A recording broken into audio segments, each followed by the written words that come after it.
kung ano pa yung mga text o kaya tawag na ayaw kong mabisto. Yan pa ang gustong malaman ng mga loko. Alam mo guys, yung cellphone natin na ginagamit natin for confidential, huwag natin ilapag kung saan saan. Kasi, pag nadampot ng mga loko-loko yan, tataniman nila yan ng mga apps na kung ano-ano man dyan, na pwede nilang mamonitor kung sino yung mga tinetext natin at kung sino yung mga tinatawagan natin. Nababasa at naririnig po nila lahat yan. Kaya dyan lang po kayo at alamin natin kung paano natin na mabibisto at malalaman ang mga taong sumusubaybay sa atin. So ngayon, dito na po tayo sa ating cellphone at pindutin na po natin ang dial phone. Ayan o. At dito, i-type natin ang asterisk number sign, 21 number sign, at malalaman na natin dito sa MI code. Ayan. At dito natin makikita ang mga detalye. Pag not forwarded, ibig sabihin, wala pang nakakabasa o nakakapakinig sa ating mga message.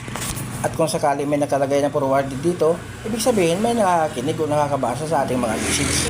At para malaman nyo kung sino-sino nakikibasa o kaya nakikinig sa mga message natin, i-dial na po natin ang asterisk, number sign, 62, number sign, at pindutin po natin ang calling. At dito na lalabas ang 8MI code ng Diver King.